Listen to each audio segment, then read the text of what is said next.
Inflation has started to rise, the rate at which prices increase across the economy.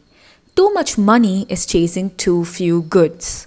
For many decades now, inflation has remained very low in evolved economies. In the 2010 to 2020 decade, it remained lower than 2%.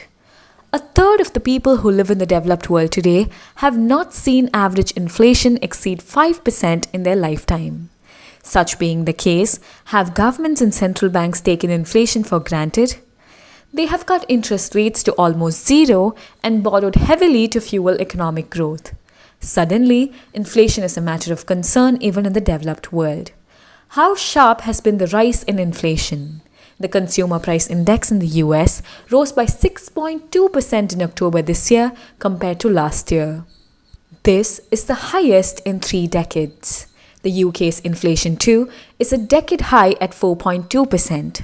This is bringing back memories of the 1970s. To put it in context, in 1975, inflation was as high as 24% in Britain. The average inflation that decade in the developed economies was 10%.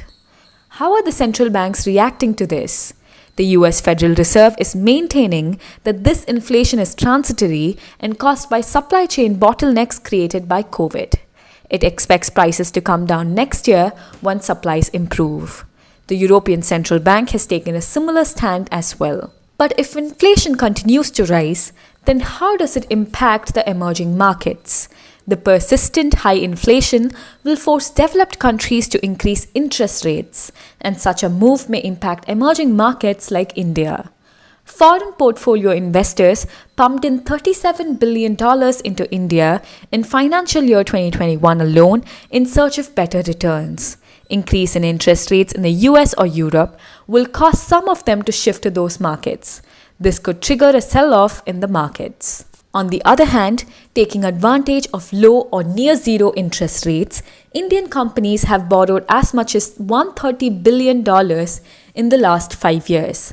These borrowings could turn costly and future external commercial borrowings could become unattractive. If the dollar outflow is heavy and inflow drops, rupee could come under pressure. A weakened rupee along with high fuel prices could cause increase in domestic inflation and smother economic growth. To read the complete story, click the link in the description box below.